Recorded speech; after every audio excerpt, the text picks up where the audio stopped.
Good morning, everybody. This is a beautiful Saturday morning. I had recorded a video about a day ago, um, and it didn't record. So I'm coming back today to record that because there's some valuable information in it that could possibly help somebody out here. It may not be beneficial for all, but it's definitely beneficial to some. So, what I wanted to talk about was summer learning loss. This can affect uh, any culture, but basically, I wanted to talk about African American students are more affected than other cultures. I guess that's how I need to put it. Uh, According to Parker and Reed in 2017, some students were affected by summer learning loss if they did not attend any learning programs during the summer, unlike students who did attend summer learning loss programs. So basically, what they're saying is that if your child did not attend a program this summer, or do any type of activities in a program where they're learning, that your child could possibly suffer for summer learning loss. And a lot of our children out here are suffering from learning loss. It's because our parents can afford to send their children to summer camps. Some can and some can't. And so, if you can't send your child to a program where they're getting that education throughout the summer, your child could definitely be affected by summer learning loss. So, I did a study, my dissertation on African American students, uh, high school students, and how they were suffering. And if you go to my YouTube page, I put my dissertation website on. So if anybody wanted to read my dissertation, they're more than welcome to. It is published, and I do own the copyright. So that's definitely would be beneficial to anybody that's teaching our children. If they would go by and pick it up and read it, something in there could be beneficial to you. But some students that are affected, like I said before, most of them are African American students because a lot of parents can afford to send their children to summer camps or to the Y or put them in other activities throughout the summer. So they sit at home and watch TV and play video games all day. And nobody's pushing education. And so by the time they get back to school and the teacher's trying to teach, they're lost. So that's pretty much what is going on with our children today. A lot of them out here are lost. Um, and they're failing. And this needs to change. So we as parents, we've got to take accountability for our children and help them in any way possible to succeed, because that's our job as parents, to make sure that your child succeed at a young age. If you start them out young trying to succeed, they will get better as they get older and hopefully go on to college or make something positive out of their lives. So it is beneficial that parents take more accountability to help their children succeed. And a lot of things that I will share with you is things that I didn't know coming up. So a lot of people don't know because nobody is talking about it. So a lot of issues I do want to bring forth are issues that nobody wants to have a conversation about, but I do. I want to have that conversation because our children are suffering and nobody's saying why or what could be done. And so if you got any positive um, solutions, that would definitely be beneficial. I would love to hear your comments. I would love to have you come up and speak. Uh, it would definitely be beneficial. But what I wanted to also say is that summer learning loss by the time the children get back to school, most kids that do go to programs like to the Y, or a lot of churches do programs and they do help educate children. And a lot of parents can afford that. So if you're one of the ones that can afford to have your children in programs, I salute you. It is very beneficial. But for the parents that can't afford those programs and their children are sitting at home during the summer without getting any type of education, or even if you couldn't afford a program, one thing I would suggest is taking your children to the library once a week, and the library cards are free. Let them pick out books so that they can read, and then you return them in a week or however long they say you can keep them. That would also keep your children, help keep them up to date so that when they get back to school the following year, they won't be struggling. They won't be so far behind because they haven't had any type of educational learning. Learning loss over the summer affect many students, regardless of economic background. It may affect students living in poverty more because at-risk students often do not study during the summer months.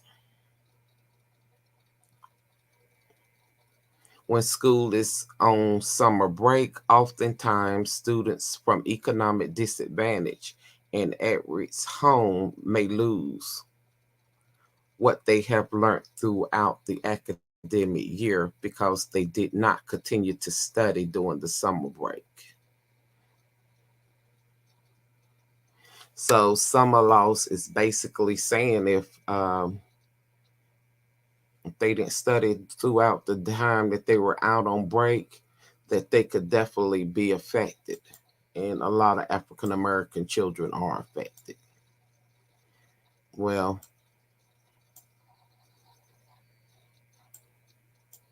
and so that's what I wanted to touch bases on today, is that our children are suffering with summer learning loss, and that we need to be mindful. And if you know better, a lot of times we do better. Maybe your child couldn't go this year, but maybe next year you will look into programs that are affordable, or see what you can do to sort of get your child into a program that would be beneficial for them to learn so that they won't be affected with summer learning loss. With school starting back, it can be stressful. It can be very stressful. Kids going back to school need school clothes. That can be stressful because now you're having to spend more money, add money into your budget that you may not have, because you're dealing with high gas. We are dealing with high gas prices. Grocery bills are going up. And so, just with everyday life bills, and then on top of that, just trying to maintain. And on top of that, here it's time for school to start back, and your children want new clothes. They need school supplies. Um, when one thing I did like about school going back, I like the uniforms. So if your child in the uniform school, I know you like, yes, I don't have to deal with so much stress because they all wear uniforms and they're not dealing with peer pressure. I think when children are in high school, that's when they most likely start dealing with the peer pressure, uh, wanting to dress a certain way or keep up with the latest fashion. And a lot of times parents can't afford that. So if you're a parent that can, kudos to you. But for the parents that are struggling that can't, um, don't be so overwhelmed. Talk to your children, let them know what you can afford to do and what you can't afford to do. I think a conversation with your children goes a long way. And then maybe if you couldn't get it this week, maybe you can get it next week. But have that conversation with your children, uh, because I know it can be stressful on the parents, especially. And just be mindful.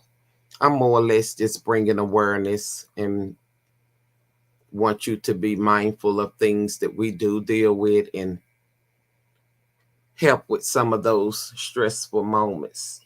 Just increase awareness, to be mindful of our children's stress because the children goes through stress too, especially when they're going back to school if they haven't learned what they needed to learn.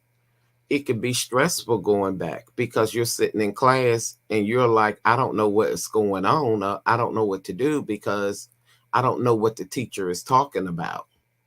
And a lot of times that may affect students if they have not studied over the summer. They're going to be lost. It's like you being put back mentally in your head 2 classes back or something, um, because you wasn't able to get that education or to maintain that education throughout the summer. So I just say be mindful of that and try to help your child in any way possible because as a parent, that is your responsibility. It is your responsibility to help make sure your child succeed. I say join PTA. I say go to school the first day, get to know their teachers. Um, I see a lot of parents doing that of other cultures, but when it comes to our African American families, I don't see a lot of that. I see some, but I would like to see more. Uh, you got to go and see what your child is doing. You got to go out and meet your teachers. That is important that you do that and that you engage in with the school because that helps your child learn more. And if teachers see you're concerned about your child, then they would be concerned about your child education and them learning. And that's what's needed because we have a lot of students that aren't going to college, uh, or going to military or doing something positive with their life after school because our parents have not geared us towards that way. So if you don't tell your children what they can do or what they can become, then they're lost. And a lot of parents are lost because our generation was lost. Our parents was lost. They did the best they could with raising us. And so now here we are with children and we lost because we haven't told them. So it's like generation, a pattern repeating itself, and that needs to stop because our children or our generation, they're going to be ruling the world one day. They're growing up and we're getting older. So it's important that we instill in our children now what needs to be done because they may be the next president or the next judge or the next lawyer. And if you don't tell your children what they can become, then they're sitting there lost because they're waiting on their parents to validate them. It starts at home. It doesn't start in school. It starts at home. And so tell your children what they can become. Ask them what they want to do with their lives. A lot of times we don't even do that because we're so caught up with going to work or everyday life that we don't focus on our children and ask them questions to get to know them. So I challenge everybody to take time out and get to know your children. Start having conversations with them to see where their head is at. Because if they're stressed out, you will pick that up too. And if they are, then I would definitely say seek help. Talk with your primary care physician or their doctors, but get your children some help.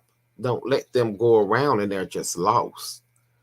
Take the time out and get to know your child and see how you can help them to succeed because they're going to be ruling the world one day. We need more African American students in college as judges, as uh, doctors and lawyers and the next president. Uh, Barack Obama paved the way. Who's going to be next? We have to encourage our children and push them to that level. And it starts with education. And that's something that we have to be mindful of. But dealing with everyday stress and children going back, I do challenge you to see what are you doing about your stress level as parents. So I'm more or less wanting to talk to the parents and the school administration and who's in charge of the children to see where are you at mentally.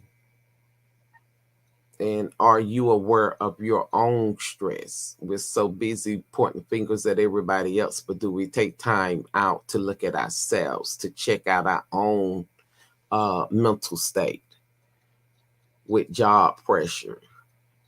And I just wanted to go over 7 tips to help people that are dealing with stressful situations, what they could do. You don't have to, but it could be beneficial. If it works for you, I say try it. If it don't, then don't. Uh, but I did wanted to go over 7 techniques that I think would be beneficial. And this is just for education, uh, bringing awareness,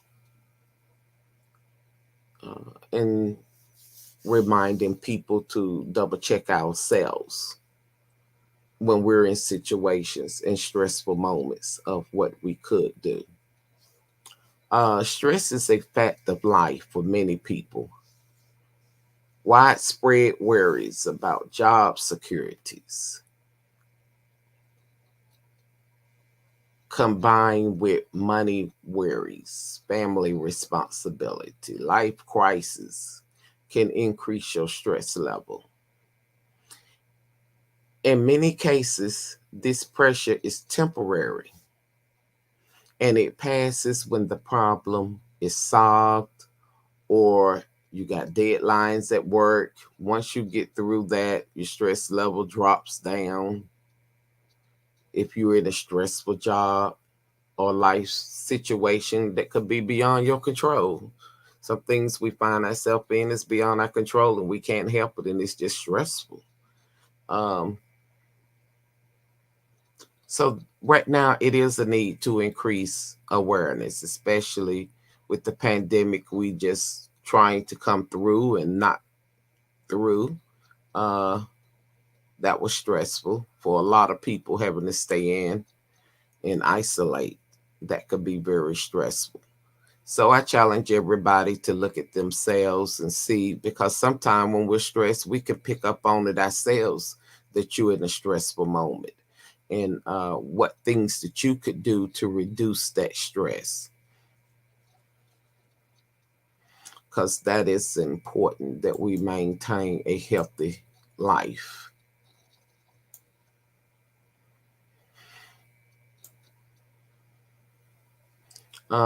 Things that I would like to go over, I would say, uh,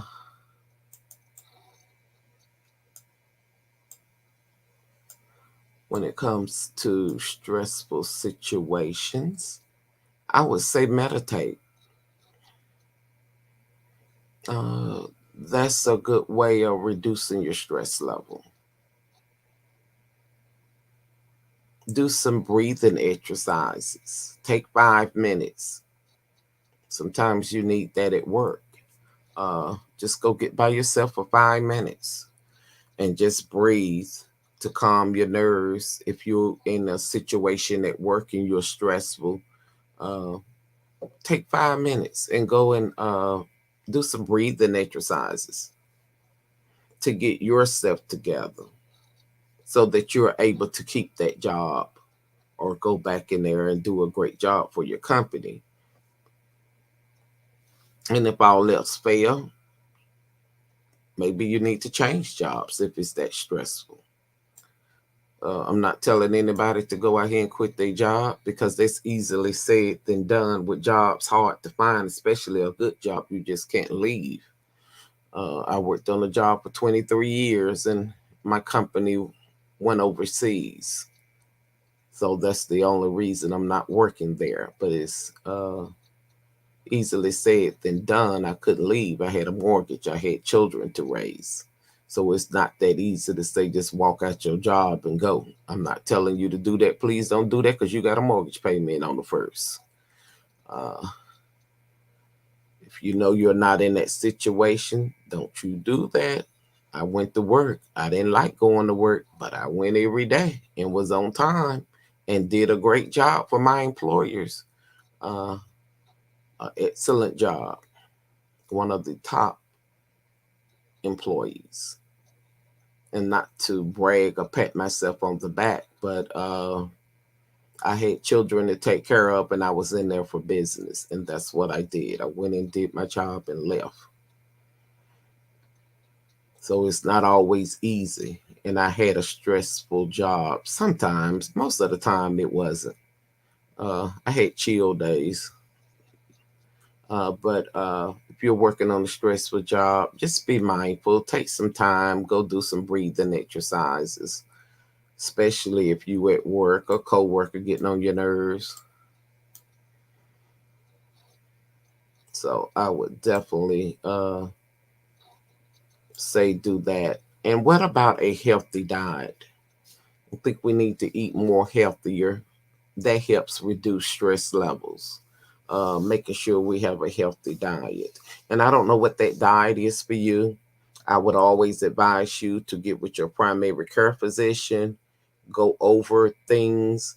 A lot of times people look at stressful situations, and if you know you're that stressed, go to your primary care physician. Let them know, you know, I'm stressed. They got medication to help with that. I think people in the past put a stigma on mental health, and it's 2022.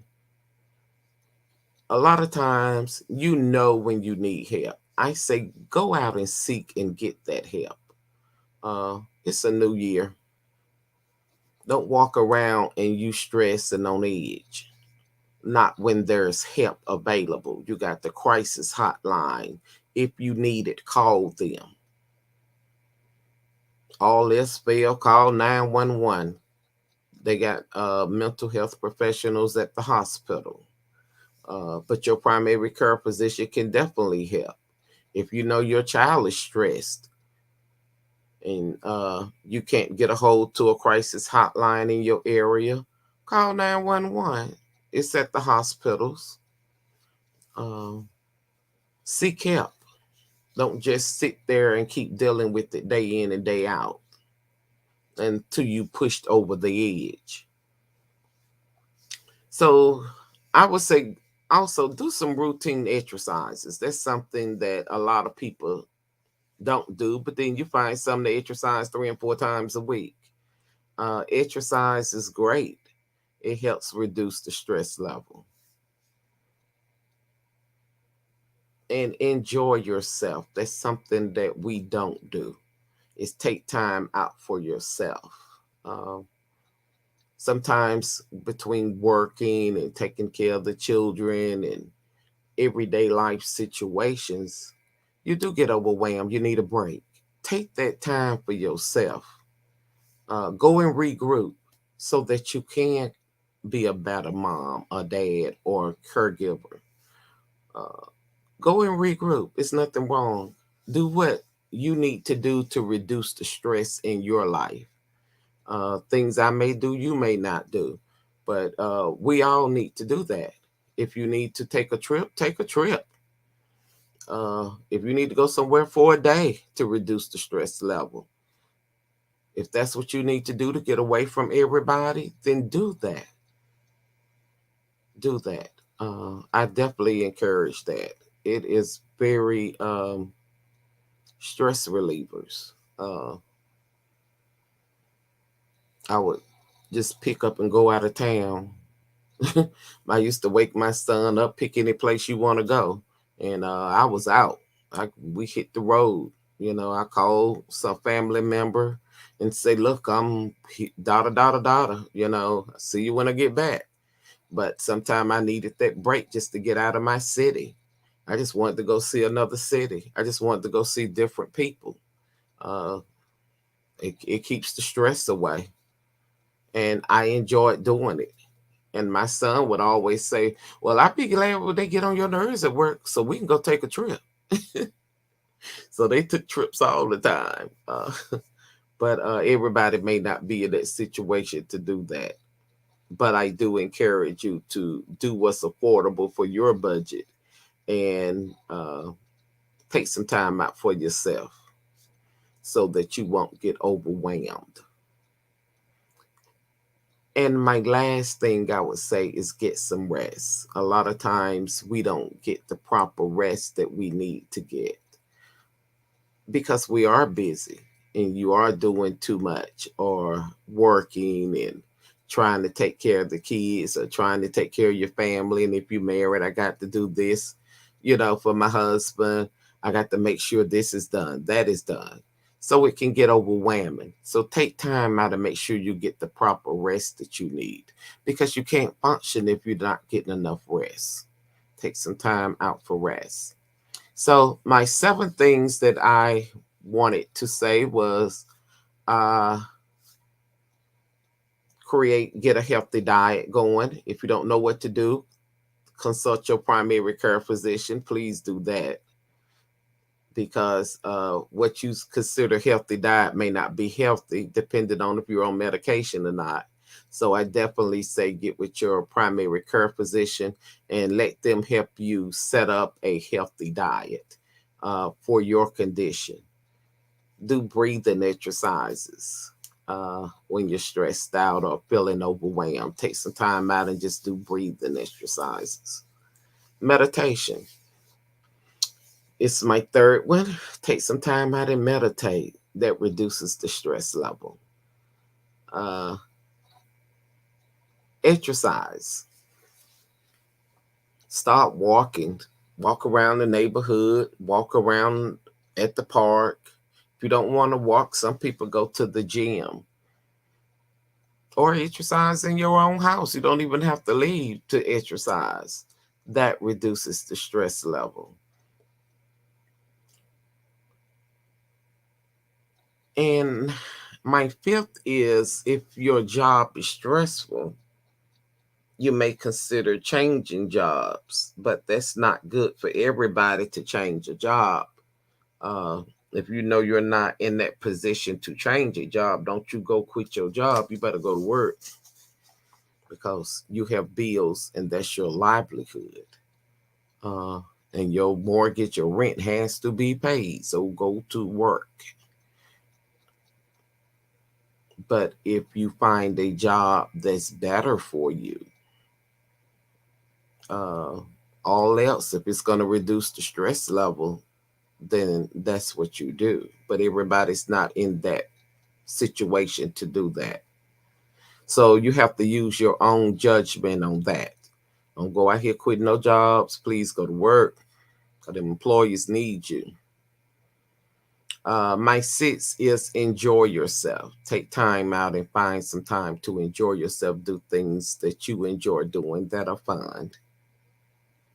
And my last is get some rest. Oftentimes we overdo it because we're trying to please everybody instead of pleasing yourself and making sure that you're okay. Because if you're not healthy, then you really can't help anybody else. So take that time out and get some rest. So those of my 7. I'm sure it's quite more I can come up with, but today I'm just going over 7. Uh, I enjoy talking with everybody. I say always get some advice from your primary care physician before you do any type of diet or exercise, because I don't know your medical condition. So if you're a person with a medical condition, please talk to your primary care physician before you do anything. Um, I'm a doctor, but I'm not a medical doctor. So please seek your primary care physician. If you think you need help, call the crisis hotline. You got 911. There are resources out here that can help you and your family. So don't feel like you're stuck and you don't know what to do. And if all else fail, call 911. But definitely be mindful of our own mental health. And I love y'all and I thank y'all for listening to me and have a great day. Thank you.